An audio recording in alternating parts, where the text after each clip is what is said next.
আসসালামু আলাইকুম। কি অবস্থা তোমাদের সবার? কেমন আছো তোমরা সবাই? আর তোমাদের প্রিপারেশন কেমন চলছে? সামনেই তোমাদের অ্যাডমিশন টেস্ট। পুরো ডিসেম্বর জানুয়ারি ধরে তোমাদের অ্যাডমিশন টেস্টের ক্লাস মানে পরীক্ষা চলবে। তো মোটামুটি তোমাদের হাতে আর টাইম নেই, মোর দ্যান 1 মান্থ, তাই না? তো আজকে পরে শুনবো তোমাদের প্রিপারেশন কেমন তোমাদের সবার, সেটা আমাকে কমেন্ট করে জানাও। আর হচ্ছে কি বল, লাইফে হচ্ছে আমাদের মানে সেট অফ লাইটিং সবকিছু ঠিকঠাক আছে কিনা তা হচ্ছে একটু জানাও আমাকে। জানালে আমি বুঝতে পারবো যে সবকিছু ঠিকঠাক আছে কিনা, তাই না? তো আমরা হচ্ছে আজকে পড়বো তোমাদের কেমিস্ট্রি বইয়ের একটা ইম্পর্টেন্ট চ্যাপ্টার। ফার্স্ট পার্টটা আমাদের হয়ে গেছে, সেকেন্ড একটা পার্ট গুণগত রসায়নের পার্ট 2 পড়বো। ওকে, খুব ইজিয়েস্ট একটা চ্যাপ্টার আর খুব ইম্পর্টেন্ট। প্রত্যেক বছর অ্যাডমিশন টেস্টে গুণগত রসায়ন থেকে 2টা প্রশ্ন আসবে মাস্ট। গুণগত রসায়ন ছাড়া তো কোশ্চেন মানে গুণগত রসায়নের প্রশ্ন না আসেনি এমন কোনো অ্যাডমিশন টেস্ট নাই। Any admission test, JU D JU A থেকে শুরু করে যে কোনো admission test, medical admission test বলো, যে কোনো ভার্সিটি অ্যাডমিশন টেস্ট। তো আমরা আজকে এটা সলভ করবো। তার আগে তোমরা আমাকে বলো যে হচ্ছে আমাদের সাউন্ড সিস্টেম লাইটিং সবকিছু ঠিক আছে কিনা, আর হচ্ছে তোমরা কে কোথা থেকে জয়েন হয়েছো আমাকে একটু বলো, একটু জানাও আমাকে তোমরা কে কোথা থেকে জয়েন হয়েছো, নাহলে আমি বুঝতে পারছি না। আর হচ্ছে তোমাদের যে মেইন কাজ হচ্ছে তোমরা পোস্টে তোমাদের টাইমলাইনে শেয়ার করো, করে হচ্ছে তোমাদের ফ্রেন্ডদেরকে মেনশন করো, যার ফলে হচ্ছে তোমরা পরবর্তী নেক্সটে যখন তোমাদের দেখা প্রয়োজন হবে তোমরা ক্লাসটা দেখে নিয়ে তোমাদের মানে যে পার্টটা ভুলে যাবা করে ফেলতে পারবা, আর হচ্ছে রিভাইজের টাইমে হেল্প করবে আর কি।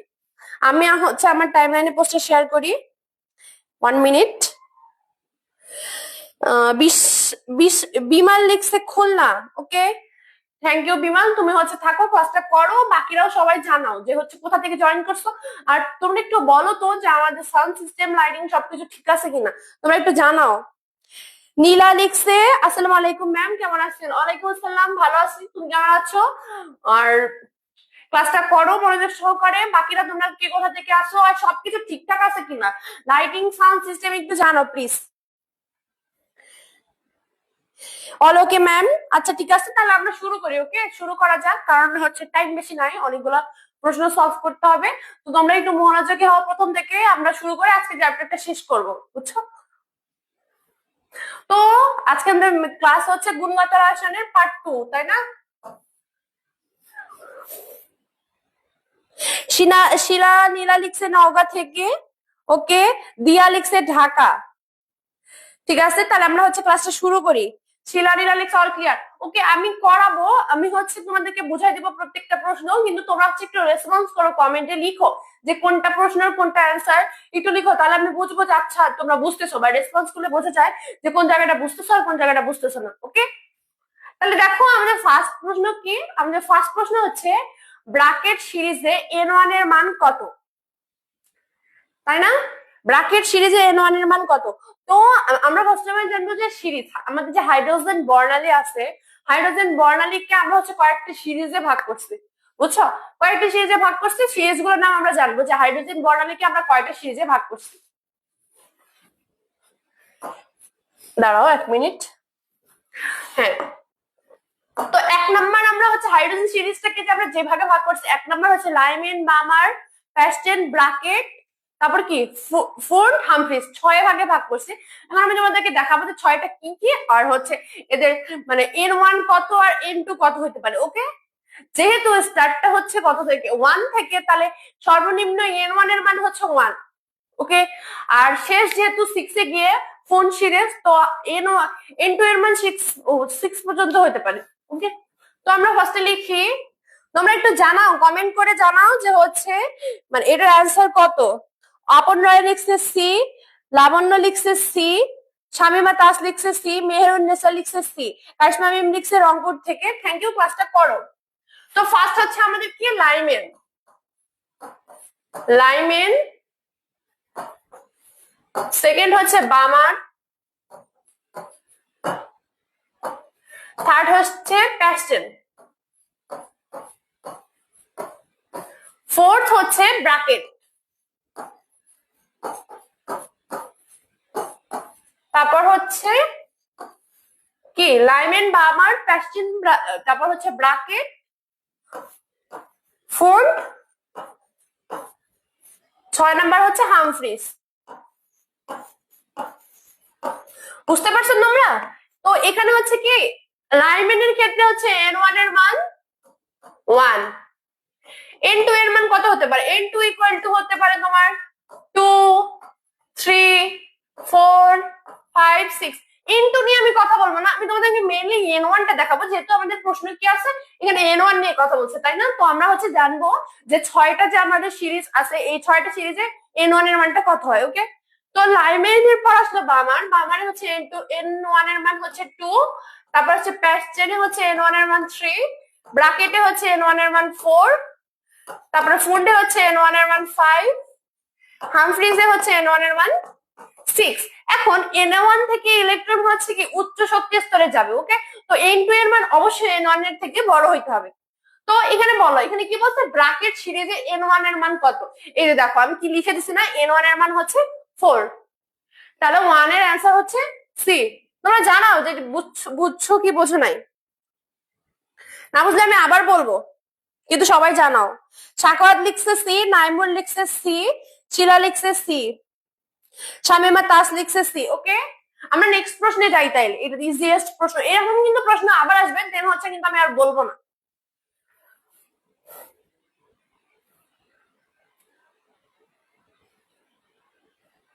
নেক্সট যে প্রশ্ন আমাদের, নেক্সট প্রশ্নে হচ্ছে দেখো দেখো কি বলছে, কোন আলোক রশ্মির ফ্রিকোয়েন্সি বেশি হবে, তাই না? এখন আমরা কি জানি যে হচ্ছে আমাদের যে অ্যান্সার লিখো তোমরা কমেন্টে, আমি বুঝাই দিব। ফ্রিকোয়েন্সি হচ্ছে কি, ফ্রিকোয়েন্সি মানে কম্পাঙ্ক। তো আমরা হচ্ছে জানি না যে হচ্ছে আমাদের যে বিভিন্ন ধরনের আলোক রশ্মি, যেমন ধরো হচ্ছে কি ফার্স্টে কি রেডিও ওয়েভ, মাইক্রোওয়েভ, ও তারপর হচ্ছে আইআর রশ্মি, দৃশ্যমান আলো, এগুলার এক একটা তরঙ্গ দৈর্ঘ্য এক এক রকম। সো দ্যাটস ওয়াই এক একটা মানে হচ্ছে তোমার কি শক্তিটা এক এক রকম। এখন তরঙ্গ দৈর্ঘ্য যে আমরা জানি যে কোনটা তরঙ্গ দৈর্ঘ্য বেশি, কোনটা তরঙ্গ দৈর্ঘ্য কম। তো এখানে কি বলছে, এখানে বলছে ফ্রিকোয়েন্সি। মেইনলি তোমাদের বইয়ে যেটা ব্যাখ্যা করা হচ্ছে শক্তি আর তরঙ্গ দৈর্ঘ্য। আমরা জানি না তরঙ্গ দৈর্ঘ্য কি, ফ্রিকোয়েন্সিকে যদি আমি এফ দ্বারা লিখি তাহলে এফ ইকুয়াল টু 1/λ, ল্যামডা হচ্ছে কি তরঙ্গ দৈর্ঘ্য। তাহলে আমরা তরঙ্গ দৈর্ঘ্য জানলেই তো ফ্রিকোয়েন্সির হিসাবটা বলতে পারবো না? বলো, ফ্রিকোয়েন্সি হিসাব অবশ্যই বলতে পারবো। তো আমি তোমাদেরকে ফার্স্টে তরঙ্গ দৈর্ঘ্যের যে ক্রম, আমাদের যে বিভিন্ন রকম আলোক রশ্মি আছে, আলোক রশ্মির যে ফ্রিকোয়েন্সির ক্রমটা আমি আগে শিখাই দিব, যে কোনটার মানে সরি ফ্রিকোয়েন্সি না, কোনটার তরঙ্গ দৈর্ঘ্য বেশি, কোনটার তরঙ্গ দৈর্ঘ্য কম। তোমরা একটু লিখে নাও হচ্ছে রেডিও ওয়েভ, সিকোয়েন্সে লিখো মাইক্রোওয়েভ,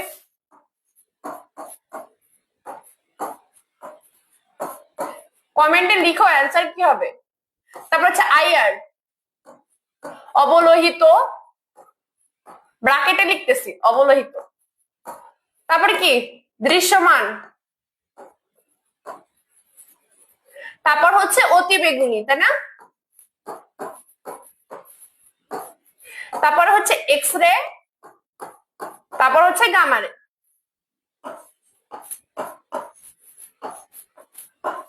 তাইলে এইটা জাস্ট মনে রাখবা যে এই সিকোয়েন্সটার হচ্ছে উপর থেকে যত নিচে যাবে তত হচ্ছে কি তরঙ্গ দৈর্ঘ্যটা কমে যাবে। ওকে, তাহলে হচ্ছে সবচেয়ে বেশি, আমি যদি বলি সবচেয়ে বেশি তরঙ্গ দৈর্ঘ্য কার, এখানে সবচেয়ে বেশি তরঙ্গ দৈর্ঘ্য হচ্ছে রেডিও ওয়েভের, তারপর হচ্ছে মাইক্রোওয়েভের, তারপর আইআর এর, তারপর দৃশ্যমানের, একদম এট লাস্ট হচ্ছে গামা রাশির তরঙ্গ দৈর্ঘ্য সবচেয়ে কম।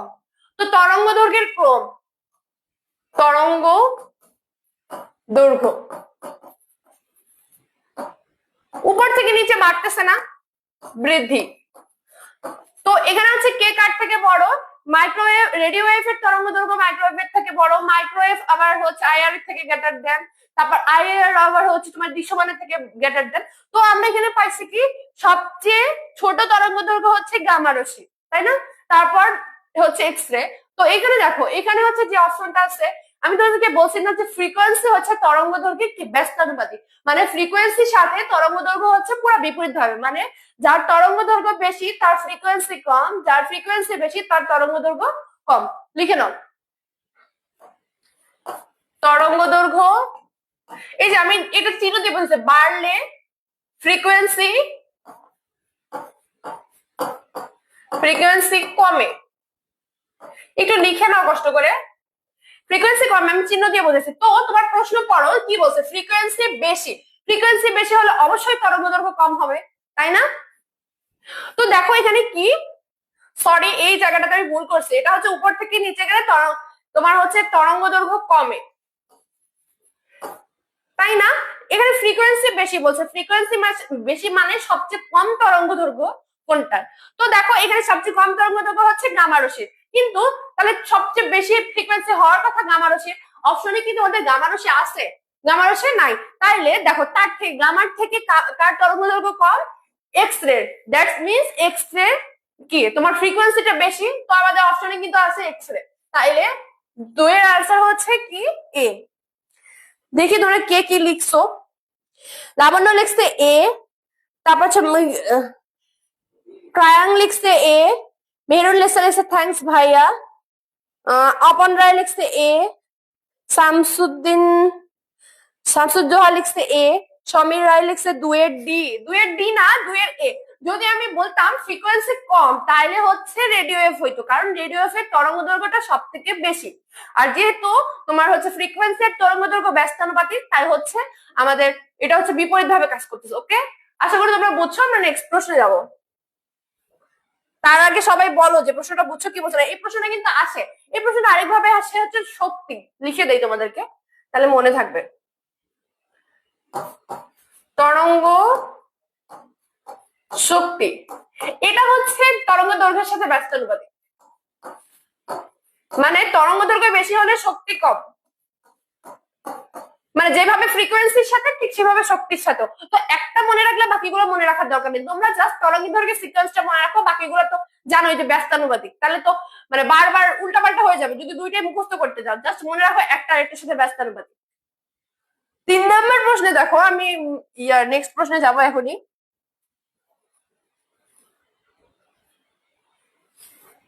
3 নম্বর প্রশ্নে কি বলছে, জৈব যৌগে কার্বন ও হাইড্রোজেন শনাক্তকরণ ব্যবহৃত হয় কোনটি?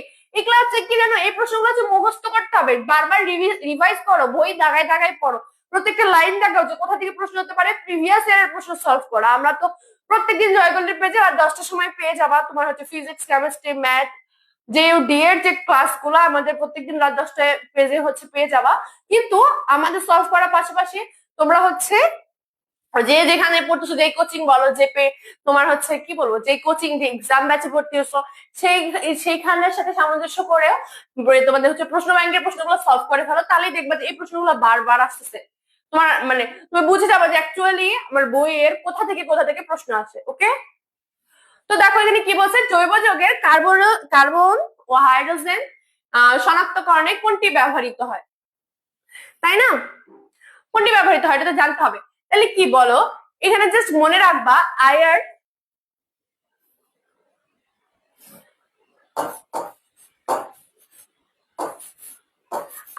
মানে হচ্ছে অবলোহিত, যেটা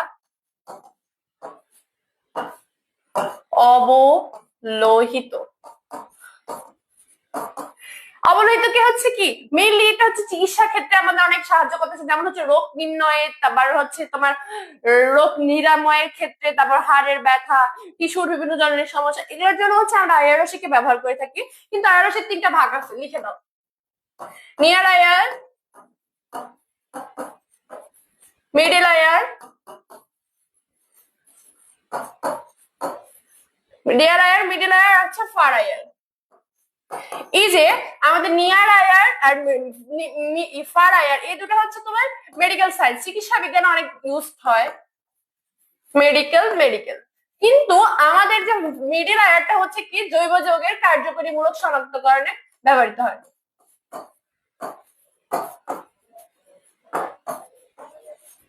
কার্যকরীমূলক, এখন তোমাকে জানতে হবে এই যে ইউভি এর কাজ কি, ইউভি হচ্ছে কি আমাদের জাল টাকা শনাক্তকরণে, তারপর হচ্ছে কি জাল টাকা শনাক্তকরণে, জাল পাসপোর্ট শনাক্তকরণে ইউভি রশ্মি ব্যবহার হয়।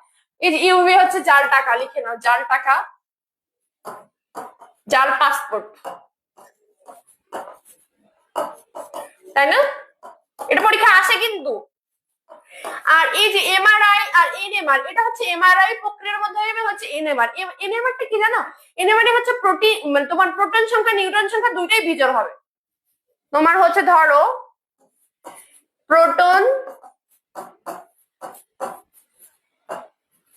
নিউট্রন, এনএমআর দিয়ে কিন্তু প্রশ্ন আসবে, তখন কিন্তু আমি বলবো না বিজোড়, যেটা দেখতে পারো উপরে দেখা যায় না, ধরো যাবে দিচ্ছে হাইড্রোজেন, হাইড্রোজেন 3, হাইড্রোজেন 1 এখানে প্রোটনটা ঋণাত্মক না, 1 একটা বিজোড় সংখ্যা না, তো এটাকে আমি বলতে পারবো একটা এনএমআর অ্যাক্টিভ পরমাণু। ওকে, বুঝতে পারছো? আমি কিন্তু এনএমআর নিয়ে নেক্সট প্রশ্ন আসবে, তখন কিন্তু আমি বলবো না। এনএমআর হচ্ছে প্রোটন নিউট্রন, কখনো প্রোটন একা ঋণাত্মক হচ্ছে, বা প্রোটন না হলেও নিউট্রনটা হচ্ছে মানে তোমার হচ্ছে বিজোড় হচ্ছে, সরি ঋণাত্মক না বিজোড় হচ্ছে, জোড় সংখ্যা হলে সেটা হচ্ছে এনএমআর সক্রিয় মৌল নয়। আর এমআরআই কি? এমআরআই হচ্ছে কি ম্যাগনেটিক রেজোনেন্স ইমেজিং, মানে কি ইমেজটা হচ্ছে কি তোমার মানে প্রতিচ্ছবি, তোমার বডির প্রতিচ্ছবি হচ্ছে একটা মেশিনের মধ্যে নিয়ে, এটা আমাদেরকে হচ্ছে কি চিকিৎসা বিজ্ঞানকে অনেক সহজ করতেছে। ওকে, তাহলে এটার অ্যান্সার কি? এটার অ্যান্সার হচ্ছে আয়ার। তোমার স্পেশালি পরীক্ষা দিতে পারে যে কোন আয়ার, নে আয়ার, ফার আয়ার, মিডিল আয়ার, মিডিল আয়ার। আন্ডারস্ট্যান্ড? আমরা নেক্সট প্রশ্নে যাব।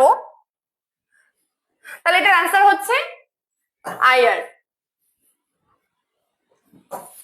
দেখো নেক্সট প্রশ্ন কি বলছে, নিচের কোন নিউক্লিয়াসটি এনএমআর সক্রিয়? জাস্ট মাত্র পড়াই দিছি, এখনই পড়াইছি এনএমআর সক্রিয় কোনটা, কোন না এনএমআর নিষ্ক্রিয়। তোমরা বলো, দেখে কমেন্টে লিখো তো যে কোনটা হইতে পারে।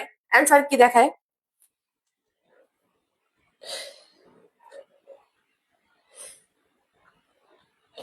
দিয়া লিখছে 3 সি, শামিমা তাজ লিখছে, অনি লিখছে এনএমআর, তারপরে মন্ডল লিখছে সি। ওকে, তারপর হচ্ছে লাবণ্য দত্তা লিখছে 3 সি, কায়রাং মারমা লিখছে সি, একজন লিখছে brilliant Sai B. Thank you. আরেকজন লিখছে আজকে থেকে পড়াশোনা শুরু করলে কি জাহাঙ্গীরনগরে চান্স পাবো? অবশ্যই পাবা, কেন পাবা না? তোমার একাডেমিকে যা বেসিক পড়াশোনা সেটা থেকে শুরু করে জাস্ট জাহাঙ্গীরনগরের কোশ্চেন ব্যাংক সলভ করো, তোমার লাকে থেকে ইনশাল্লাহ পেয়ে যাবা, বুঝছো? এখনো তোমার জাহাঙ্গীরনগরের পরীক্ষার মোর দেন 1 মান্থ টাইম আছে। ডিসেম্বরের শেষ সপ্তাহে যদি আমার পরীক্ষা হয়, তো কি 1 মাসের বেশি সময় তোমার হাতে আছে, পুরো নভেম্বর ডিসেম্বর, মানে 2 মাস টাইম আছে। 2 মাসে চাইলে অনেক কিছু করা সম্ভব, তাই না? তো তুমি শুরু করো, জাস্ট স্টার্ট, মানে এখন আর তোমার ভাবার টাইম নাই। কি করো তুমি হচ্ছে অনেকগুলো, তুমি আমাদের জয়করি পেজে দেখলেই দেখতে পাবা যে হচ্ছে পেইড ব্যাচ, হয়তো জাহাঙ্গীরনগর ডি এর জন্য পেইড ব্যাচ চালু হয়েছে, তুমি ভর্তি হয়ে যেতে পারো, বা এক্সাম ব্যাচ, হোয়ার এভার, যেখানে তোমার ইচ্ছা পাও শুরু করো। তাহলে লিখো তো 3 নম্বরের অ্যান্সার কি? অনেক লিখছে ডি, শায়লা নীলা লিখছে ডি, মুন্না লিখছে ডি, সমীর লিখছে 4 এর ডি। কেন বলো? আমি তোমাদেরকে এখনই লিখে দিচ্ছি না, তোমরা একটু জানাও তো কেন ডি। কারণ আমি তোমাদেরকে বলছি না যে হয় প্রোটন নিউট্রন দুইটাই ঋণাত্মক হইতে, সরি বিজোড় হইতে পারে, বা প্রোটন বা নিউট্রন যে কোনো একটা বিজোড় হইতে পারে। তো এক্ষেত্রে তোমরা দেখো এখানে 8, এখানে দেখো এখানে কি বলছে, এই দাগটা হচ্ছে এমনি পড়ছে, দাঁড়াও মুছে দিই। এখানে দেখো এখানে হচ্ছে এই যে অক্সিজেনের প্রোটন সংখ্যা 8, এটা একটা জোড় সংখ্যা, কারণ এটা ক্রস। এখানে 6, এটাও ক্রস। এখানে 16, এটাও ক্রস। তাহলে আমি বলছিলাম না যে প্রোটন বা নিউট্রন বিজোড় হলে এনএমআর অ্যাক্টিভ, বিজোড়। তাহলে এটা রাইট অ্যান্সার হচ্ছে ডি। বুঝছো? আশা করি সবাই বুঝছো, আর কিছু বলতে হবে না, তাই না? আমরা হচ্ছে নেক্সট প্রশ্নে যাব। 5 নম্বর প্রশ্ন, এই যে এখনই বলছি আমি তোমাদেরকে, তোমরা একটু লিখো মানে তোমার হচ্ছে এমআরআইটা হচ্ছে কি, লিখো তো। এমআরআই এর প্রশ্নটা হচ্ছে লিখো, মানে অ্যান্সার কি হবে লিখো তো একটু। এমআরআই এর অ্যান্সারটা দাও, বলো এটার অ্যান্সার কি হবে, লিখো তোমরা সবাই, আমি হচ্ছে একটু দেখবো।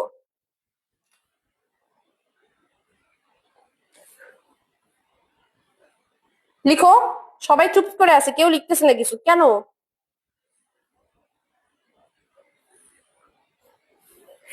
তো কি এটা আমি তোমাদেরকে বলছি না যে এমআরআই হচ্ছে কি ম্যাগনেটিক রেজোনেন্স ইমেজিং, মানে কি আমাদের বডিতে হচ্ছে কি, দেখো বুঝাই দিই, এমআরআই পুনরূপ দেখি, ম্যাগনেটিক রেজোনেন্স ইমেজিং। তো দেখো এখানে রেজোনেন্স মানে কি, রেজোনেন্স মানে হচ্ছে অনুরণ বা চৌম্বক ক্রিয়া।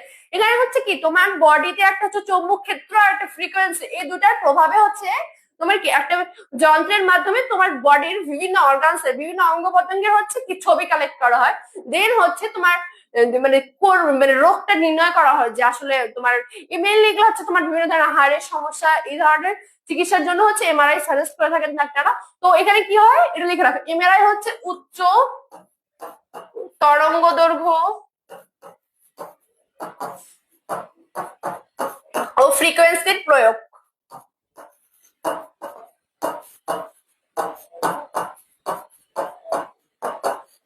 ফ্রিকোয়েন্সি প্রয়োগ করে বডির বিভিন্ন অঙ্গ প্রত্যঙ্গের হচ্ছে তোমার কি ছবি সংগ্রহ করা হয়, দেন হচ্ছে বিভিন্ন প্রক্রিয়ার মাধ্যমে হচ্ছে আমাদের রোগটা আইডেন্টিফাই করে, মেনলি হচ্ছে তোমাদের হাড়ের সমস্যা, বিভিন্ন রকম ব্যথা, এই রোগগুলোর জন্য হচ্ছে এমআরআই মানে হচ্ছে ডাক্তার সাজেস্ট করে থাকেন। তো তোমাদের বইয়ে হচ্ছে দেওয়া আছে বুঝছো এমআরআই কোন কোন রোগের চিকিৎসায় ব্যবহার করা হয়, এগুলো হচ্ছে একটু দেখে নেবা। তো আমি তোমাদেরকে কি লিখে দিচ্ছি, ম্যাগনেটিক রেজোনেন্স ইমেজিং। তো এখানে ম্যাগনেটিক মানে কি, ম্যাগনেটিক মানে বলছি না যে একটা চৌম্বক ক্ষেত্র থাকবে, চৌম্বক ক্ষেত্র, এখানে উচ্চ তরঙ্গ, এখানে আরেকটা জিনিস অ্যাড করো, চৌম্বক ক্ষেত্র, চৌম্বক ক্ষেত্র, তাই না? তো এই জাস্ট এটার বাংলাটা এখানে কি বলছে দেখো, ম্যাগনেটিক রেজোনেন্স, আমাদের রেজোনেন্স মানে অনুরণ সৃষ্টি করে, বুঝছো? তাহলে কি চৌম্বকীয় অনুরণ। এখন ইমেজিং মানে কি জানো, প্রতিচ্ছবি কর। তো তোমরা বলো যে অ্যান্সার কোনটা হবে? খুব সহজ অ্যান্সার, এটা পারার কথা তোমাদের সবার।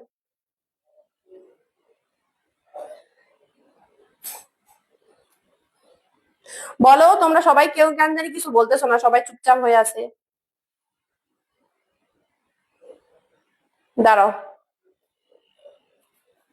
বলো নেক্সট প্রশ্নে যাবো। এটার অ্যান্সার তাহলে কি বি হবে না?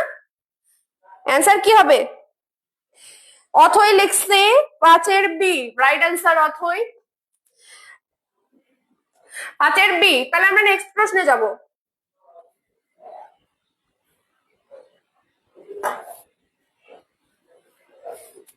বাকিরা সবাই লিখো। আমরা নেক্সট প্রশ্ন 6 নম্বর প্রশ্ন বলছে, হাইড্রোজেন পরমাণুর বর্ণালীর বামার সিরিজের সর্বনিম্ন তরঙ্গ সংখ্যার বিকিরিত রশ্মি কোনটি?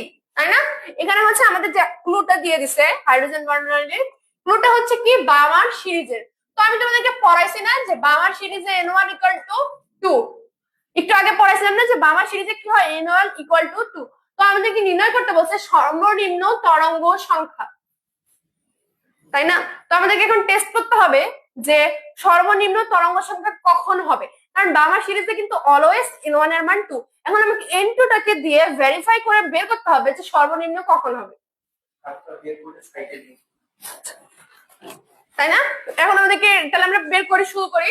আমাদের তুমি জানো যে তরঙ্গ সংখ্যা নির্ণয় করার একটা সূত্র আছে, কি সূত্র বলো? সূত্রটা হচ্ছে কি, যে হচ্ছে আর is equal to 1 minus n1 square minus 1 minus into square, দিয়ে ব্র্যাকেট ক্লোজ। এখন আর এর একটা মান আছে রিডবার্গ সমীকরণের ধ্রুবক 1.097 গুণন 10 ইনভার্স কত বলো? তো এখানে আমি যাচ্ছি না, এখন আমি রিডবার্গ সমীকরণ ইউজ করব না, যেহেতু আমাদের কোশ্চেনে কি আছে আর এর মানটাকে উল্লেখ করেনি, মানে আর টাকে ঠিক রাখছে। তো আমরা আর ছাড়াই ক্যালকুলেশন করব।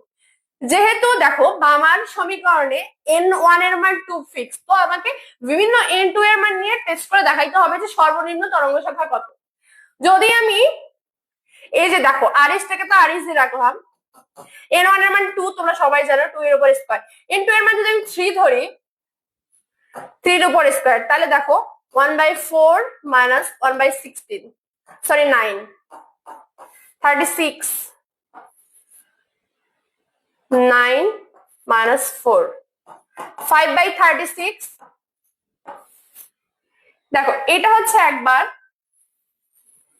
এখন আবার দেখো, যদি আমি n2 এর মানটাকে 4 ধরি, তাহলে হবে n1 এর মান তো 2 ফিক্সড, 1/4 এর উপর স্কয়ার, 1/4 মাইনাস 1/16। লসাগু কত বলো? 16 4 16, 4 মাইনাস 1 3/16, এটা আরেকটা। তাইলে কি জানছি আমরা? দাঁড়া আমি একটু মুছে দেই।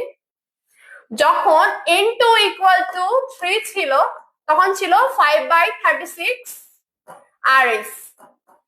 যখন n2 ইকুয়াল টু 4 ছিল তখন ছিল হচ্ছে কত? 16 বাই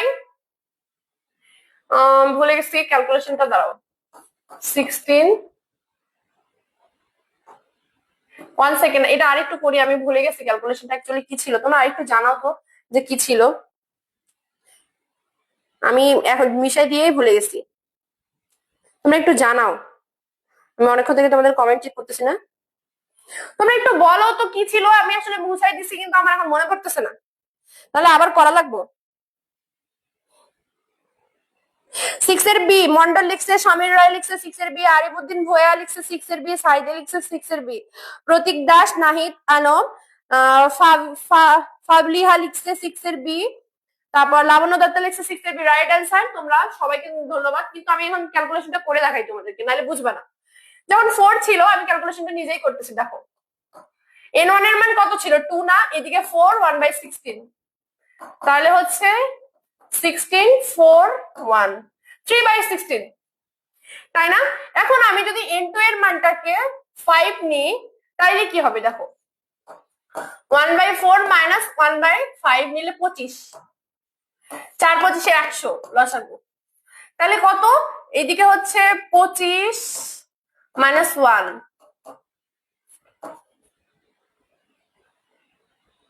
সরি 1 না, এখানে হচ্ছে 4, 21/100।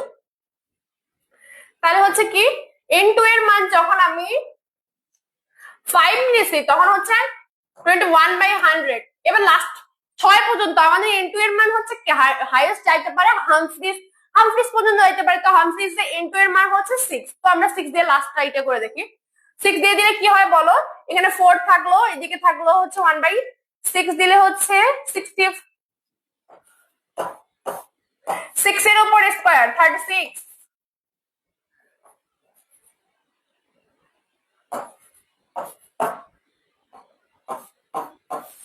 তাহলে লসাগু হচ্ছে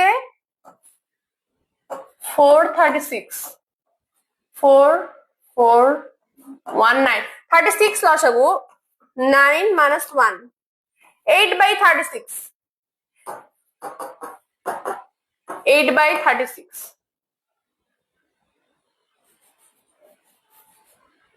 তো তোমরা বলো যে হচ্ছে কি কোথায় সর্বনিম্ন হচ্ছে? মামার সিরিজের সর্বনিম্ন তরঙ্গ সংখ্যা আমরা কোথায় পাচ্ছি বলো? আমি কিন্তু বের করে দেখাইছি, বলো। 36, 3RS/36, রাইট? এই যে এটা বি নাম্বার দেখাইলাম না। দেন আমরা নেক্সট প্রশ্নে যাব। একটু দেখো 7 নম্বর প্রশ্নে, নিচের কোন আয়নের মধ্যে সম আয়ন, তো ওয়ার্ডটা দ্বারাই কিন্তু বোঝা যাচ্ছে যে এখানে অ্যাকচুয়ালি কি বলছে।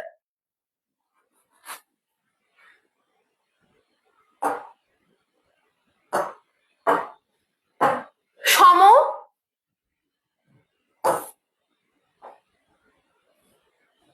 কি বলছে বলো? সম আয়ন। সম আয়ন মানে কি? সেম আয়ন উপস্থিত থাকবে। এখন সেম আয়ন উপস্থিত হলে কি হয়? সম আয়ন প্রভাব কি? আমি তোমাদেরকে এটা পড়াবো, তার আগে হচ্ছে তোমাদের কমেন্ট বক্সটা চেক করে। নীলা লিখছে, তারপরে মাহিম প্রামাণিক লিখছে হচ্ছে এ, 7 এর এ, 7 এর একজন লিখছে, বাকিরা সবাই জানাও তো কি। তো যাই হোক পরে দেখতেছি। এখন আমরা জানবো যে সমায়ন প্রভাবটা কি। সমায়ন প্রভাব হচ্ছে কি জানো? যে কোনো মানে স্বল্প দ্রবণীয় কোন দ্রবণের লিখো, কোন দ্রবণের মধ্যে একটা দ্রবণ, এর মধ্যে স্বল্প দ্রবণীয় কোন তড়িৎ বিশ্লেষ্য যোগ করলে, সম আয়ন বিশিষ্ট স্বল্প দ্রবণীয় তড়িৎ বিশ্লেষ্য যোগ করলে কি হয়, দ্রবণের দ্রাব্যতাটা হ্রাস পায়। এই প্রক্রিয়াটাই হচ্ছে আমাদের সমায়ন প্রভাব। তো এখানে কি পয়েন্ট হচ্ছে কি, একটা দ্রবণ থাকবে, এই দ্রবণের মধ্যে আমি একটা তড়িৎ বিশ্লেষ্য যোগ করব, অ্যাড করছি তড়িৎ বিশ্লেষ্য, যেটা হচ্ছে কি এটার আবার হচ্ছে তোমার ইয়া আছে, তোমার বৈশিষ্ট্য আছে, কেমন তড়িৎ বিশ্লেষ্য আমি যোগ করতে পারবো। এখানে আমি সব ধরনের তড়িৎ বিশ্লেষ্য যোগ করতে পারবো না, যেহেতু সম আয়ন প্রভাব, সো এখানে আমার হচ্ছে সম আয়ন বিশিষ্ট স্বল্প দ্রবণীয় কি তড়িৎ বিশ্লেষ্য ব্যবহার করতে হবে। লিখো সম আয়ন বিশিষ্ট, সম আয়ন আর স্বল্প দ্রবণীয়, এই দুইটা পয়েন্ট মনে রাখতে হবে। স্বল্প দ্রবণীয়, তো এর ফলে কি হবে, দ্রবণটার যে মেইন দ্রবণটা যে দ্রাব্যতাটা, তাই সেটা হ্রাস পাবে, দ্রাব্যতা হ্রাস। একটু পরে এরকম প্রশ্ন আছে, তখন কিন্তু আমি বোঝাবো না। তাহলে সমায়ন বিশিষ্ট দ্রবণের ক্ষেত্রে কি হয়, দ্রবণের দ্রাব্যতাটা হ্রাস পায়। এখন আমরা দেখবো যে কোনটা হইতে পারে, বলো। এই যে দেখো এখানে কোনটা হইতে পারে একটু বলো, কমেন্টে জানাও। 7-এর সি, মুন্না লিখছে 7-এর সি, দিয়া লিখছে 7-এর সি, অনি লিখছে 7-এর এ, সামির রয় লিখছে 7-এর বি, সাইদি লিখছে 7-এর এ। ওকে, তো দেখো 7-এর কি হচ্ছে, 7-এর ক্ষেত্রে হচ্ছে কি স্বল্প দ্রবণীয় হতে হবে। এই যে সি নাম্বার হচ্ছে H2S, কিন্তু হচ্ছে কি স্বল্প দ্রবণীয়। সব এই যে সোডিয়াম ক্লোরাইড হচ্ছে কি একটা মেইন দ্রবণ হলেও এটা হচ্ছে কি তোমার একদম পুরাপুরি মানে তোমার হচ্ছে এটা কোনো আংশিক দ্রবীভূত হয় না, এটা হচ্ছে একদম কি বলবো ইলেকট্রোলাইট বা তড়িৎ বিশ্লেষণের মধ্যে কল্পনা করলে এটা 1 নম্বরের মধ্যে পড়ে। মানে এটা হচ্ছে আমরা মেইনলি কি যে আমরা যে তড়িৎ বিশ্লেষণ, তীব্র তড়িৎ বিশ্লেষণ হচ্ছে সোডিয়াম ক্লোরাইড। তো এটা ক্রস, মিথেন তো হবেই না, মিথেন কি আমরা তড়িৎ গ্যাস, এটা কি আমরা ইউজ করতে পারি না। এখানে হচ্ছে H2S স্বল্প দ্রবণীয়, আর এই যে হাইড্রোক্লোরিক অ্যাসিড আর H2S এর মধ্যে হাইড্রোজেন প্লাস সমায়ন বিশিষ্ট আয়ন বিদ্যমান, তাই এটার আনসার হচ্ছে সি। নেক্সট প্রশ্নে যাব, শেষ করতে হবে তাড়াতাড়ি। এখানে বলছে অ্যালুমিনিয়াম হাইড্রোক্সাইড এর দ্রাব্যতা এস হলে দ্রাব্যতার গুণাঙ্কের মান, দ্রাব্যতার গুণফল কি হবে বের করো। হুমায়রা আপু লিখছে আপু তোমাকে অনেক সুন্দর লাগছে, থ্যাংক ইউ। শিলানিয়া লিখছে 7-এ সি হবে, রাইট আনসার। এবার 8-এ আমরা যাব। তো দ্রাব্যতার গুণফল কি তোমরা তো জানোই, দ্রাব্যতার গুণফল হচ্ছে যখন কোনো তড়িৎ বিশ্লেষণের মধ্যে আমরা হচ্ছে যখন কোনো দ্রবণের হচ্ছে তড়িৎ মানে ধরো তোমাদেরকে আমি বোঝাই একটা জিনিস, যে অ্যালুমিনিয়াম হাইড্রোক্সাইড দিয়ে দেখাবো। অ্যালুমিনিয়াম হাইড্রোক্সাইড একটা কি দ্রবণ না, এটাকে যদি আমরা আয়নিত করি, আয়নিত করলে কি আমি অ্যালুমিনিয়াম আয়ন পাবো আর হাইড্রোক্সিল আয়ন পাবো।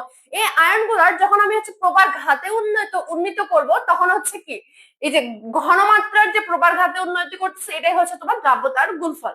তো কেমনে করবো, ফার্স্ট হচ্ছে আমাকে আয়নিত করতে হবে অ্যালুমিনিয়াম। অ্যালুমিনিয়াম কি করবে 3+ আয়নে পরিণত হবে, আর এই যে হচ্ছে হাইড্রোক্সিল আয়নে পরিণত হবে, বুঝতে পারছো। এখন দেখো এখানে হচ্ছে আমার হাইড্রোক্সিল আয়ন হচ্ছে 3টা, তো এখানে আমি সমতা করবো 3AOH। এখন আমি হচ্ছে কি বের করবো, তোমার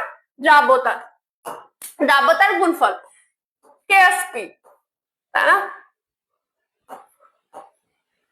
তো এখানে কি হবে, প্রথমে হচ্ছে কি আমি হচ্ছে এই দেখো এটা দ্রাব্যতাকে যদি আমি S ধরে নেই, পুরাটাকে যদি আমি S ধরি, তাহলে এটা S। দেখো এই যে অ্যালুমিনিয়াম কিন্তু সামনে কোনো কিছু নাই, মানে সহগ S, তার মানে এটাও S।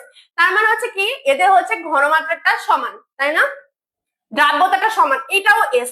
কিন্তু যখন আমি হাইড্রোক্সিল আয়নেরটা দেখবো, তখন কিন্তু হাইড্রোক্সিল আর S হবে না, কারণ হাইড্রোক্সিলের সামনে সহগ হিসেবে 3 আছে। তাহলে আমি বলবো কি হাইড্রোক্সিলের দ্রাব্যতা হচ্ছে 3S, বলতে পারি না 3S।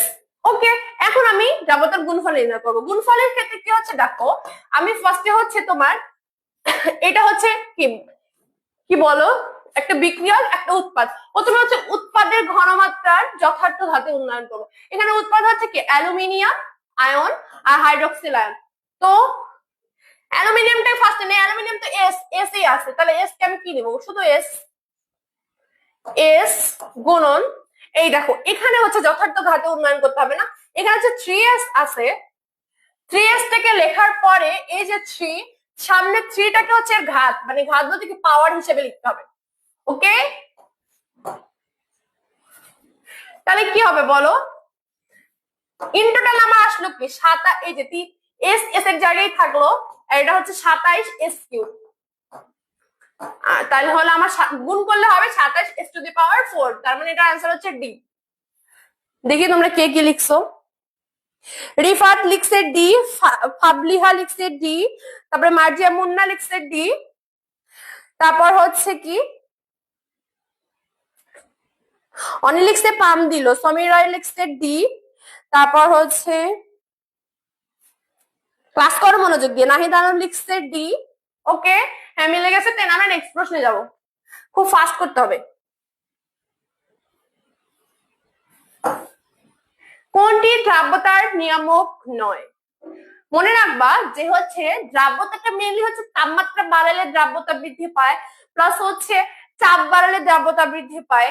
তারপর কি, যখন আমি তাপমাত্রা, লিখো অ্যান্সার লিখো কমেন্টে, আর আমি লিখে দিচ্ছি। তাপমাত্রা, চাপ বাড়ালে দ্রাব্যতা বৃদ্ধি পায়।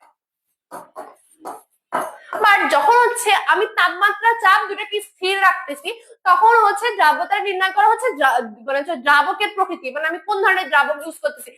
কিছুক্ষণ আগে বলছিলাম না স্বল্প দ্রবণীয় অধিক দ্রবণীয়, এটা হচ্ছে প্রকৃতি না। তখন হচ্ছে যখন আমি তাপমাত্রা চাপ স্থির রাখবো, তখন হচ্ছে কি তোমার ইয়ার উপর মানে দ্রাবকের প্রকৃতির উপর নির্ভর করবে। দ্রাবকের প্রকৃতি কোনটির ওপর নির্ভর নয়? প্রশ্ন দেখো, তাহলে কোনটা কোনটা? তাপমাত্রা, চাপ, দ্রাবকের প্রকৃতি ঘনত্বের উপর নির্ভর করে না, তার মানে এটার আনসার হচ্ছে সি।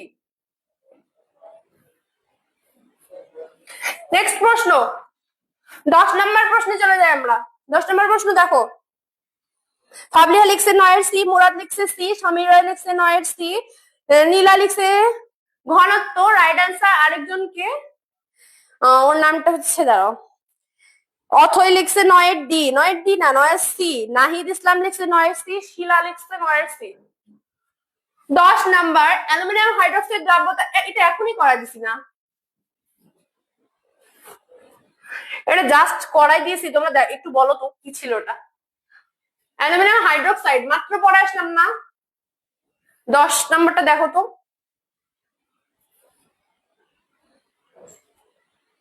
10 এর সি সবাই লিখছে 10 এর সি, সমীর রয়, নীলা, হ্যাঁ রাইট আনসার। এটা মাত্র করাইছি, এটাতে আর দেখা দরকার নেই। 11 নম্বর প্রশ্নে যাবো।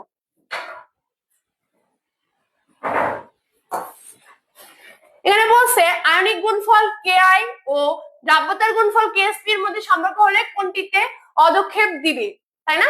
তো এখানে হচ্ছে 3টে সূত্র আছে, আমি তোমাদেরকে লিখে দিই কোনটাতে কি হয়, তোমরা একটু মনোযোগী হও।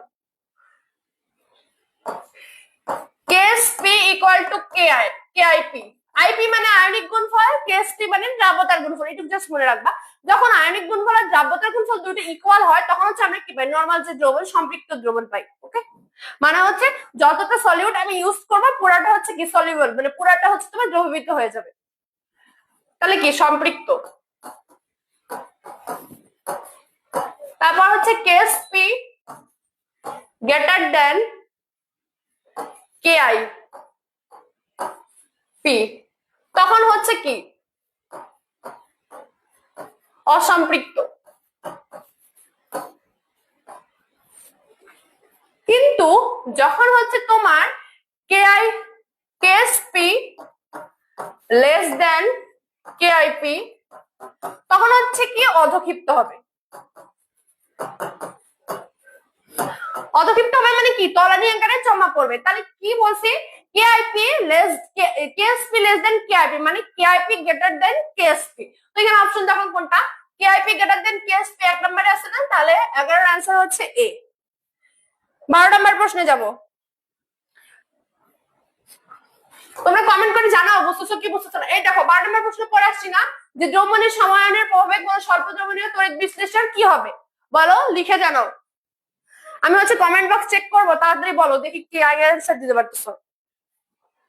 মার্জিনা মুন্না লিখছে এ, ফাবলিহা লিখছে 11 এ, তারপর হচ্ছে সবাই লিখছে 11 এ, শামির লিখছে 11 এ, শিনালিনা লিখছে 11 এ, নেসা মেহরুন নেসা লিখছে 11 এ। 12 নম্বরের অ্যানসার করো তোমরা, 12 নম্বর আমি পড়াইছি সেজন্য আমি বলবো না। দেখি তোমরা কে কতটা কনসেন্ট্রেট করছো। 12C, মেহেরুন মোনা লিখছে 12C, শিলালীলা লিখছে 12C। 12C মানে কি দ্রাব্যতা কমে, বলছি না যে সময়ন এর ফলে কি হয়, দ্রাব্যতা কমে যায়, এটা একবার বর্ণনা করে আসছি, এটা আমি আর ফার্দার বর্ণনা করবো না। বাকি সবাই লিখো তো যে কেন দ্রাব্যতা কি কি হয় বলো, দ্রাব্যতার কি হয় লিখো।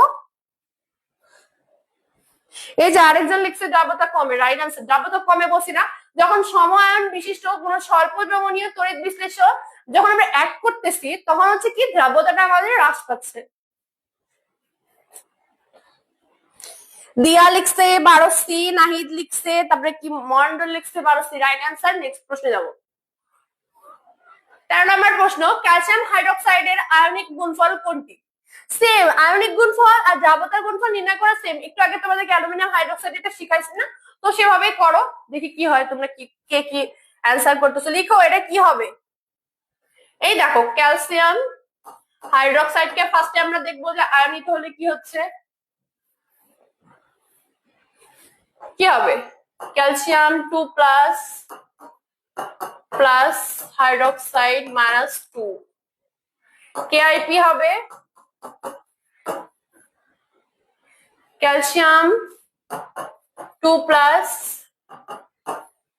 তারপর কি ক্যালসিয়াম 2 প্লাস, তারপর বলো হাইড্রোক্সিল মাইনাস, তারপরে স্কয়ার। বলছিলাম না সামনে সহগটা উপরে ঘাত হয়ে যাবে, তাহলে এটার অ্যান্সার কি, এই যে 13A। সবাই চুপচাপ কেন লিখো, ক্লাসটা আমাদের মানে মোটামুটি আর কয়েকটা প্রশ্ন সলভ করলেই শেষ হয়ে যাবে আজকে, তাড়াতাড়ি লিখো। সমীর লিখছে 13B, দিয়া লিখছে 13A, নাহিদ লিখছে 13A। সমীর বি হবে না, বি কেন হবে দেখো, এই যে 2টা তো এখানে সহগের, যখন বলছিলাম না যে যখন আমরা দ্রাবতার গুণফল বা আয়নিক গুণফল বের করব তখন হচ্ছে সহগটা ঘাত হয়ে যাবে। ঘাত মানে কি পাওয়ার, এই যে দেখো এখানে কিন্তু 2টা হচ্ছে সহগ ছিল, কিন্তু দ্রাবতার গুণফল বা আয়নিক গুণফল নির্ণয়ের সময় 2টা হচ্ছে পাওয়ার হয়ে গেছে, বুঝতে পারছো। নেক্সট প্রশ্ন,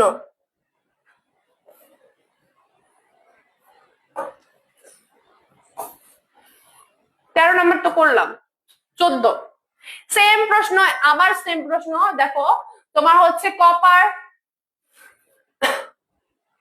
ফসফেটের হচ্ছে তোমার দ্রাবতার গুণফল নির্ণয় করো, সেম ভাবে সেম, জাস্ট বলছি।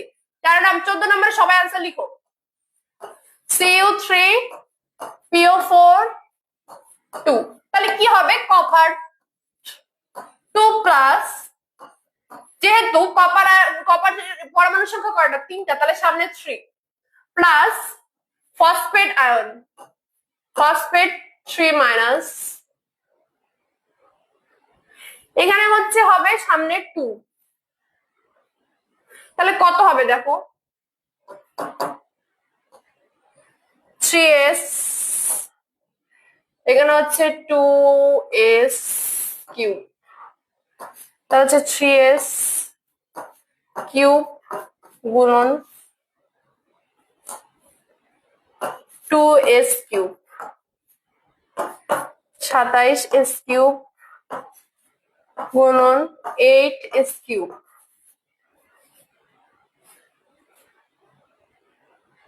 27s কিউব গুণন 8s কিউব, দাঁড়াও সরি s কিউব না, এখানে হচ্ছে স্কয়ার হবে সামনে, 4s স্কয়ার, তাহলে কি হবে 27 আর 4 গুণ করো, 27 28 2 108 s to the power 5। Answer হচ্ছে 14 এর অ্যান্সার ডি। রায়হানুল করিম লিখছে ডি, মার্জিয়া মোন্না লিখছে ডি, রাইট অ্যান্সার। তারপর তাহিরা লিখছে ডি।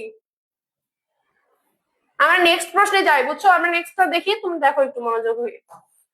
15 নাম্বার, নিচের কোনটি পানিতে অদ্রবণীয়, যে সব হচ্ছে লবণ পানির সাথে দ্রবীভূত হতে পারে না বা পানিতে গিয়ে বিশ্লেষিত হতে পারে না, সেগুলোকে আমরা বলছি অদ্রবণীয় লবণ।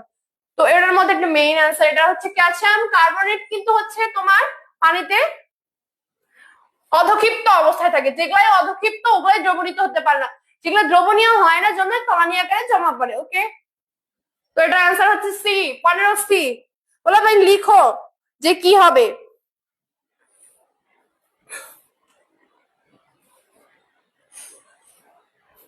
15 অ্যান্সার লিখো। মুরাদ লিখছে 15C, শিলা, নাহিদ সবাই লিখছে 15C। ওকে, 16 নাম্বার প্রশ্নে যাব।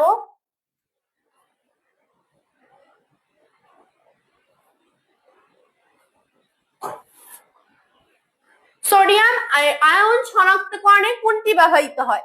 এখন ধরো আমি তোমার হচ্ছে একটা দ্রবণ ইউজ করছি, এখন আমি কিভাবে বুঝবো যে এখানে আমি সোডিয়াম পটাশিয়াম ক্লোরাইড নিছি নাকি সোডিয়াম ক্লোরাইড নিছি নাকি অন্য কিছু নাকি অ্যামোনিয়াম ক্লোরাইড নিছি, কিভাবে বুঝবো? এটা হচ্ছে আমাদের সহায়তা করে আয়ন শনাক্তকরণ। তো সোডিয়াম আয়ন শনাক্তকরণে কি ব্যবহার করা হয় বলো, লিখো। আমরা হচ্ছে সোডিয়াম আয়ন শনাক্তকরণে এই যে যৌগটা K2 H2 Sb2 O7 use করে থাকি। এর ফলে হচ্ছে কি হয় দেখো, এটার নাম হচ্ছে কি, নামটা জানি রাখো, পটাশিয়াম পাইরো অ্যান্টিমোনেট। লিখে রাখো, এটা পরীক্ষা আসে, মেডিকেল ভর্তি পরীক্ষা মনে হয় কোনো এক বছর আসছিল, আমার ঠিক সালটা মনে নাই, নাহলে ডেন্টালে। পাইরো অ্যান্টিমোনেট,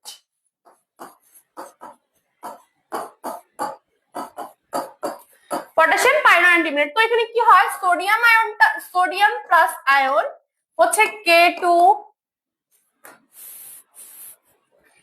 H2 Sb2 O7, এই যে পটাশিয়াম পাইরো অ্যান্টিমোনেটের সাথে বিক্রিয়া করে উৎপন্ন করে সোডিয়াম পাইরো অ্যান্টিমোনেট, যেটা হচ্ছে তোমার কি সাদা পদক্ষেপ দেয়। তো তখন আমরা বুঝতে পারি হচ্ছে যে এটা এখানে সোডিয়াম আয়ন উপস্থিত। কারণ এখানে যদি অন্য কোনো ইউজ করতাম, যদি কপার থাকতো বা অ্যামোনিয়া থাকতো, তাহলে কিন্তু অন্য রিঅ্যাকশন করতো। ওকে, তো তারপর হচ্ছে সোডিয়াম পাইরো অ্যান্টিমোনেট উৎপন্ন করে H2Sb2 O7 N2। ওকে, আর সাদা পদক্ষেপ, সাদা পদক্ষেপ, তাহলে কি এটা অ্যান্সার হচ্ছে তোমার এই যে এটা বি। সংকেতটা মনে রাখতে হবে, K2H2Sb2O7 পটাশিয়াম পাইরো অ্যান্টিমোনেটের সংকেত কিন্তু খুবই ইম্পর্টেন্ট, পরীক্ষা বারবার আসে। নেক্সট প্রশ্নে যাব। 17 নাম্বার প্রশ্ন, 25টা প্রশ্ন আছে, শেষ করব। অ্যামোনিয়াম অক্সালেট দ্বারা কোন ক্যাটায়ন নিশ্চিত করা যায়? তো আমি হচ্ছে ফার্স্ট টাইম তোমাদেরকে বলে দিই যে আমরা অ্যামোনিয়াম অক্সালেট দ্বারা মেইনলি ক্যালসিয়াম আয়ন শনাক্ত করে থাকি। এই প্রশ্নটা কিন্তু বারবার আসে, একটু মার্ক করো, খাতায় মার্ক করে লিখো যে বা ইম্পর্টেন্ট এর মধ্যেই পড়ে। তো ক্যালসিয়াম অক্সালেট দ্বারা আমরা হচ্ছে তোমার কি অ্যামোনিয়াম অক্সালেট দ্বারা আমরা মেইনলি হচ্ছে তোমার ক্যালসিয়াম আয়নটা শনাক্ত করছি। তো এখানে যে বিক্রিয়াটা হয় কি দেখো, ক্যালসিয়াম 2+, এই যে অক্সালেটের যে সংকেত ও, তারপরে সি থাকে ডাবল বন্ড ও, সি ডাবল বন্ড ও। এখানে হচ্ছে কি, এই যে ক্যালসিয়াম আয়নটা হচ্ছে কি করে, ফার্স্টে হচ্ছে অ্যামোনিয়া থাকে, এই জায়গাগুলোতে অ্যামোনিয়াম আয়ন থাকবে, অ্যামোনিয়াম NH4 আয়ন। তো যখন হচ্ছে এটা ক্যালসিয়ামের সাথে বিক্রিয়া যায়, তখন হচ্ছে এই যে অ্যামোনিয়ামের জায়গাটা হচ্ছে কি ক্যালসিয়াম দখল করে হচ্ছে ক্যালসিয়াম অক্সালেট একটা যৌগ গঠন করে, বুঝছো? এটা হচ্ছে সাদা পদক্ষেপ দেয়, দেন হচ্ছে আমরা আইডেন্টিফাই করতে পারি। তাহলে বিক্রিয়াটা কি হবে, ক্যালসিয়াম 2+,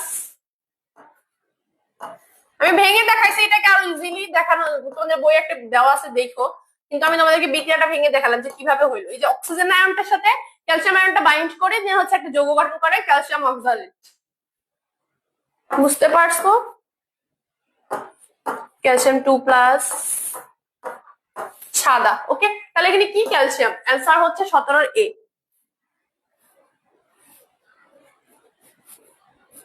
18 নম্বর প্রশ্ন, কোন আয়নটি নেসলার দ্রবণের সাথে বিক্রিয়া করে বাদামি অধক্ষেপ দেয়?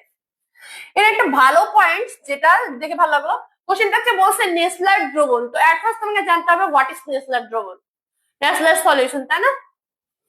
তার আগে তোমরা বলো। শিলা লিখছে 17A, মুরাদ লিখছে 17A, সামির রয় লিখছে 17A, মেহেরুন্নেসা লিখছে 17A, সুমায়া বিনতে তারপর কি মেহেরুন্নেসা 17A, রাইট আনসার ছিল 18। তো আমাকে ফার্স্টে জানতে হবে কি যে নেসলার দ্রবণ কি। নেসলার দ্রবণ হচ্ছে কি যে ক্ষারীয় একটা পরিবেশ থাকে। তো ক্ষারীয় পরিবেশ মানে কি, হয় সোডিয়াম হাইড্রোক্সাইড থাকবে না পটাশিয়াম হাইড্রোক্সাইড। তো ক্ষারীয় দ্রবণের উপস্থিতিতে কি বলো, তো ক্ষারীয় দ্রবণের উপস্থিতিতে হচ্ছে দেখো সোডিয়াম হাইড্রোক্সাইড ও বা পটাশিয়াম হাইড্রোক্সাইডের সাথে তোমার হচ্ছে কি পটাশিয়াম টেট্রাআয়োডো মার্কিউরেটের একটা বিক্রিয়া ঘটে, এর ফলে হচ্ছে কি ওখানে হচ্ছে বাদামি বর্ণের অধক্ষেপ পাওয়া যায়। তো তোমাদেরকে আমি ফার্স্ট বলবো যে হচ্ছে এখানে দুইটা কাজ মনে রাখবা, যে নেসলার দ্রবণ দ্বারা আমরা অ্যামোনিয়াম আয়ন শনাক্ত করে থাকি। তারপর মনে রাখবা যে নেসলার দ্রবণ কি, এখানে কি কি থাকে লিখো। কোশ্চেনটা একটু ইম্পর্টেন্ট, পরীক্ষা আসে। নেসলার দ্রবণ, নেসলার দ্রবণ পটাশিয়াম বা সোডিয়াম হাইড্রোক্সাইড প্লাস কে এইচজি টেট্রা পটাশিয়াম টেট্রাআয়োডো মার্কিউরেট। তো এই যে দ্রবণটা, এটাকে আমরা বলতেছি হচ্ছে কি নেসলার দ্রবণ। এখন নেসলার দ্রবণের সাথে কি হয় জানো, এই যে অ্যামোনিয়াম আয়নটা হচ্ছে গিয়ে পটাশিয়ামকে রিপ্লেস করে এখানে হচ্ছে অ্যামোনিয়াম মার্কিউরেট অ্যামোনিয়াম টেট্রাআয়োডাইড মার্কিউরেট তৈরি করে, দেন হচ্ছে বাদামি বর্ণের অধক্ষেপ তৈরি করে। এর আগে হচ্ছে তোমার বিক্রিয়াটাতে কি ঘটে, এই যে অ্যামোনিয়ামটা হচ্ছে কি করে, অ্যামোনিয়াম ফার্স্টে হচ্ছে এই যে ক্ষারটা ছিল আমাদের সোডিয়াম হাইড্রোক্সাইড বা পটাশিয়াম হাইড্রোক্সাইডের সাথে সোডিয়াম হাইড্রোক্সাইড এর সাথে বিক্রিয়া করে অ্যামোনিয়া গ্যাস উৎপন্ন করবে, NH3 প্লাস Na OH। এই যে অ্যামোনিয়া গ্যাসটা, দেন অ্যামোনিয়া গ্যাসটা হচ্ছে এই নেসলার দ্রবণের সাথে বিক্রিয়া করে বাদামি বর্ণের অধক্ষেপ দিবে। ওকে, তারপর মেইন যে পয়েন্টটা এটা মনে রাখবা, নেসলার দ্রবণ হচ্ছে আমরা কখন ইউজ করি, যখন হচ্ছে আমরা অ্যামোনিয়াম শনাক্তকরণে ইউজ করি। তো এই যে অ্যান্সার হচ্ছে সি। 19 নাম্বার প্রশ্ন,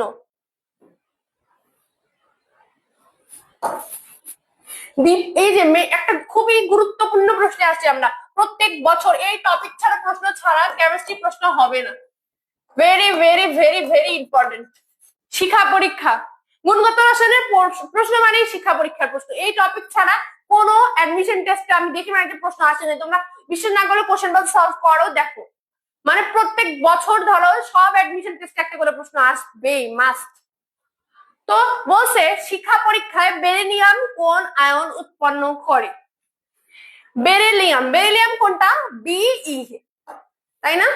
বেরিলিয়াম হচ্ছে কি, বেরিলিয়াম শিক্ষা পরীক্ষায় কোনো আকার দেয় না। কেন দেয় না? কারণ হচ্ছে বেরিলিয়ামটা হচ্ছে আকার এতটাই ক্ষুদ্র যে এটা হচ্ছে কি যখন আমরা হচ্ছে কি শিখার স্পর্শ নিই তখন এটা হচ্ছে কোনো বর্ণ বিচ্ছুরণ করতে পারে না, কারণ এটা হচ্ছে আকারটা অতিরিক্ত ক্ষুদ্র, খুবই ছোট। ওকে, তাহলে এটা অ্যান্সার হচ্ছে কোনটি নয়। 20 নম্বরে যাব, শিক্ষা পরীক্ষার প্রশ্ন, এইটা কিন্তু খুবই ইম্পর্টেন্ট। আবার আসছে, আমি তোমাদেরকে দেখাই দিব। এই যে আবার আছে, শিক্ষা পরীক্ষায় বেগুনি বর্ণের প্রদর্শন করে কোনটি। তো শিক্ষা পরীক্ষায় কি, যখন আমরা এক একটা মৌল এক এক রকম তোমার হচ্ছে কি কালার দিচ্ছে, দেন আমরা হচ্ছে মৌলগুলোকে আইডেন্টিফাই করতে পারতেছি যে হচ্ছে হ্যাঁ এই মৌলটা এটা। ওকে, তো আমি তোমাদেরকে কালার গুলো মনে রাখতেই হবে, আমি লিখে দিচ্ছি, লিখো। অ্যান্সার কি হবে লিখো তো। অনেক লিখছে ক্যালসিয়াম কার্বনেট, রাইট। সমীর রায় লিখছে 19 ডি, মুরাদ লিখছে 19 ডি। হ্যাঁ, রাইট অ্যান্সার, ঠিক বলছো তোমরা। এখন এটাতে 20 নম্বর প্রশ্ন দেখো, প্রায় শেষের পথে। লিখো সোডিয়াম, মনে রাখবা সতে সোডিয়াম, সতে সোনালী। ওকে, সোনালী হলুদ, সোনালী মনে রাখলেই হবে। সোনালী আসলে সোডিয়াম ছাড়ার কারণে মনে রাখবা দন্তের সাথে সোডিয়াম, দন্তের সাথে সোনালী। ম্যাগনেসিয়াম হচ্ছে কোনো বর্ণ দেয় না, বর্ণহীন। ক্যালসিয়াম হচ্ছে ইটের মতো লাল।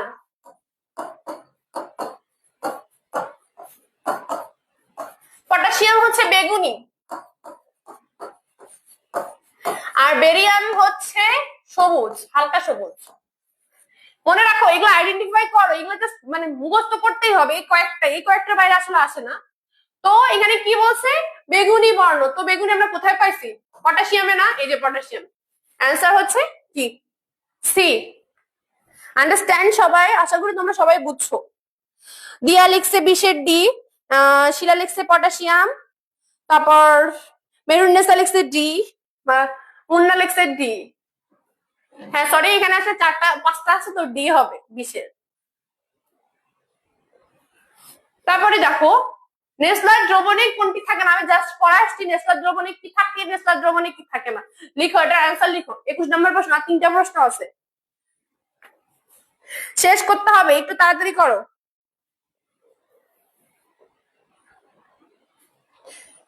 21 নাম্বার কি হবে লিখো সবাই একটু। 21 কি হবে? নেসলার দ্রবণ বলছিলাম না, নেসলার দ্রবণ কখন ইউজ হয়? নেসলার দ্রবণ হচ্ছে কি, যখন হচ্ছে আমরা কি তোমার অ্যামোনিয়াম শনাক্তকরণ করব, তারপরে হচ্ছে কি কি কি থাকে আমি লিখে দিছিলাম, তোমরা একটু বলো, কোঅপারেট করো, নালে হচ্ছে আমি বুঝবো না যে তোমাদেরকে এতক্ষণ পরে আমার কি হইলো। 21-এর এ একজন লিখছে, সমীর রায় লিখছে 21-এর এ, মেহেরুন্নেসা লিখছে 21-এর এ। তো 21-এ কি সোডিয়াম অ্যামোনিয়া থাকবে না, কারণ আমি সিলেক্ট করবো অ্যামোনিয়া, বলছিলাম না যে ফার্স্টে গিয়ে অ্যামোনিয়া ক্ষারের সাথে বিক্রিয়া করে অ্যামোনিয়া গ্যাস উৎপন্ন করে, তাহলে অ্যামোনিয়া গ্যাস তো অ্যামোনিয়া তো থাকতেইছে, অ্যামোনিয়া তো থাকতেছে। তারপরে কি এই যে পটাশিয়াম টেট্রাআয়োডো মার্কিউরেট তো থাকতেইছে। তারপরে যে ক্ষার হিসেবে পটাশিয়াম হাইড্রোক্সাইডও থাকছে, কখনো কখনো সোডিয়াম হাইড্রোক্সাইডও থাকতেছে। তাহলে কি থাকতেছে না, এটা সোডিয়াম ক্লোরাইড। ওকে, তাহলে এটার অ্যান্সার হচ্ছে এ। 22 নাম্বার প্রশ্ন, সালফিউরিক অ্যাসিড ও নাইট্রিক অ্যাসিডের মধ্যে পার্থক্য করতে কোনটি ব্যবহৃত হয়? এখন হচ্ছে তোমাদের আয়ন শনাক্তকরণ পাঠটা যখন তোমরা পড়বা তখন দেখবে যে অনেক হিউজ হচ্ছে যৌগের ডিফারেন্সিয়েশন তোমাদেরকে দেখা দিচ্ছে যে কোনটা থেকে কোন কালার, যেগুলো স্পেসিফিকলি পরীক্ষা বারবার আসে, তোমরা এগুলাই দেখো, কারণ এই পার্টটা না অনেকগুলা মনে রাখতে গেলে আসলে ভুলে যায় বা আমাদের মনে থাকে না, নর্মালি আমারও মনে থাকতো না। তো এখানে বলছে কি দেখো যে সালফিউরিক অ্যাসিড ও নাইট্রিক অ্যাসিডের পার্থক্য করতে ব্যবহৃত হয় মেইনলি এই যে বেরিয়াম নাইট্রেট দ্রবণ, মনে রাখো সালফিউরিক অ্যাসিড আর এটার মধ্যে হচ্ছে বেরিয়াম নাইট্রেট দ্রবণ। কে তাহলে হচ্ছে কি 22-এ ডি। দেখি কি লিখছো তোমরা, একটু লিখো প্লিজ, একটু কম ইয়া করো, আমাকে হেল্প করো। সমীর রায় লিখছে 22-এর বি, তারপর লিখছে 22-এর বি, মেহেরুন্নেসা লিখছে 22-এর ডি। 22-এর বি না, 22-এর সি লিখতেছো কেন? বেরিয়াম নাইট্রেট দ্রবণ বললাম না, 22-এর হচ্ছে কি হবে, ডি হবে। যারা একটু ভুল লিখছো বা অমনোযোগী ছিল তারা আবার দেখে নাও, বলছে ডি। এই যে সালফিউরিক অ্যাসিড আর নাইট্রিক অ্যাসিডকে পার্থক্য করতে ইউজ করা হয় বেরিয়াম নাইট্রেট দ্রবণ। ওকে, বুঝতে পারছো? লিখো। দেন আমরা যাব 23 নাম্বার প্রশ্ন, শিক্ষা পরীক্ষায় কোনটি বেগুনি বর্ণ দেয়? পড়াইছিলাম না, আবার এটা কই থেকে জানি আসছে, তো এটা বলো, এটা কি হবে? বলো বলো, পড়াইছিলাম শিক্ষা পরীক্ষায় কোনটি বেগুনি বর্ণ দেয়। 24 নাম্বার, সরি 23 নাম্বারটা লিখো তো কি হবে। 22-এর ডি, সবাই লিখছে 22-এর ডি, হ্যাঁ 22-এর ডি। 23 নাম্বারটা লিখো, 23 নাম্বারের আনসার কি হবে একটু বলো, তোমাদেরকে পড়ায় আসছিলাম, তাহলে হচ্ছে তোমরা লিখলে আমি বুঝতে পারবো যে হ্যাঁ তোমরা বুঝছো, একটু রেসপন্স করো, বলো শিক্ষা পরীক্ষায় কোনটি বেগুনি বর্ণ দেয়? একজন লিখছে এ, পটাশিয়াম আয়ন, মুন্না লিখছে, মেহেরুন্নেসা লিখছে এ, হ্যাঁ রাইট আনসার পটাশিয়াম। দাঁড়াও 1 মিনিট, এই যে এ হবে আনসার, বুঝছো? তোমাদেরকে বলছিলাম না যে কোনটা কোন বর্ণ দেয়। দেন আমি যাবো নেক্সট প্রশ্ন, 24 নাম্বার প্রশ্ন।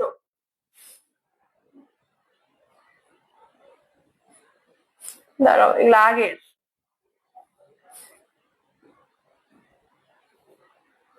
তো দেখো বলছে পটাশিয়াম পাইরোঅ্যান্টিমের দ্রবণ দ্বারা কোনটি শনাক্তকরণ যায়? এটা পড়াইনি, কিছুক্ষণ আগে আমি বলছিলাম না যে পটাশিয়াম পাইরোঅ্যান্টিমের দ্বারা কি হয়, বিক্রিয়া কি হয়, সাধারণত হয়, এগুলো বলতে হবে না, তাহলে লিখো তো কি হবে 24 নাম্বার।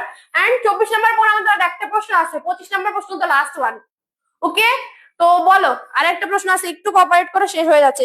মেরুন্নেসা লিখছে 24-এর সি, অথই লিখছে 24-এর সি, অনেক লিখছে, তারপর দিয়া লিখছিল 23-এর রাইট, এখন 24-এর সি, সবাই বলছে 24-এর সি।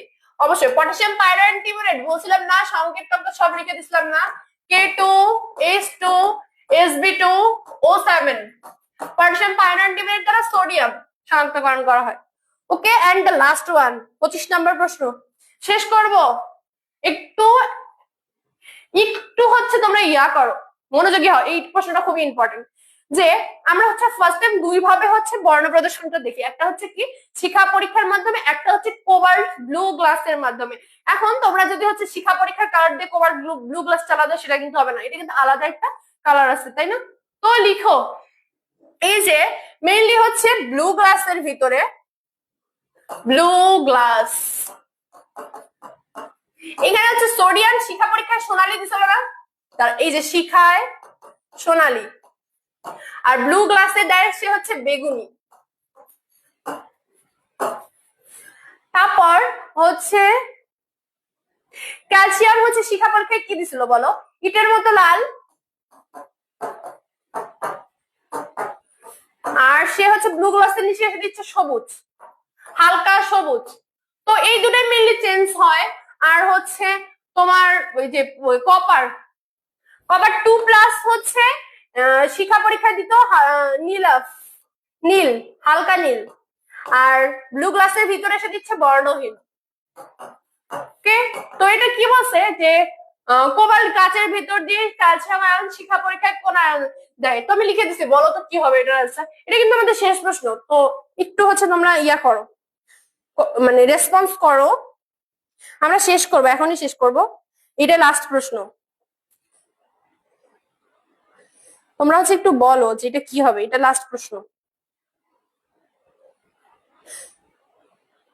25 নাম্বার প্রশ্নের আনসার লিখো, একটু লিখো কষ্ট করে, এটা শেষ প্রশ্ন। 25 সি, সুমায়া লিখছে 25 সি হালকা সবুজ। বাকিরা কি বলো, ওর সাথে একমত? বাকিরা কেন জানি কেউ কিছু লিখে না।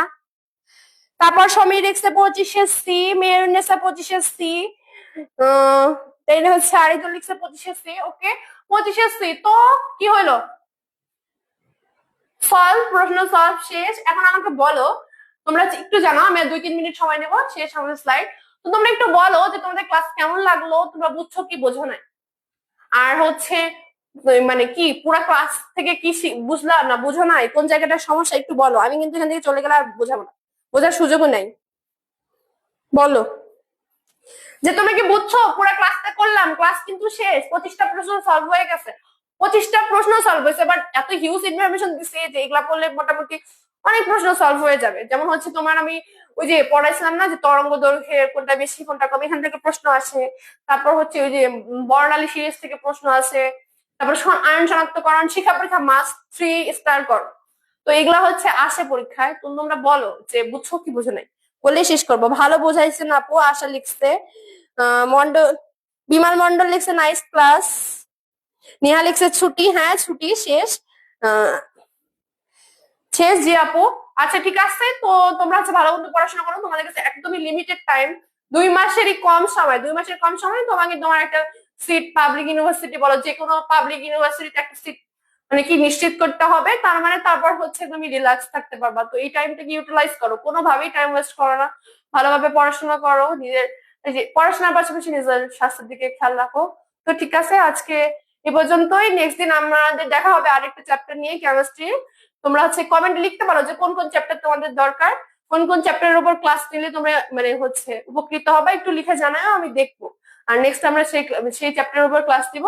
ঠিক আছে, আসসালামু আলাইকুম, ভালো থাকো সবাই।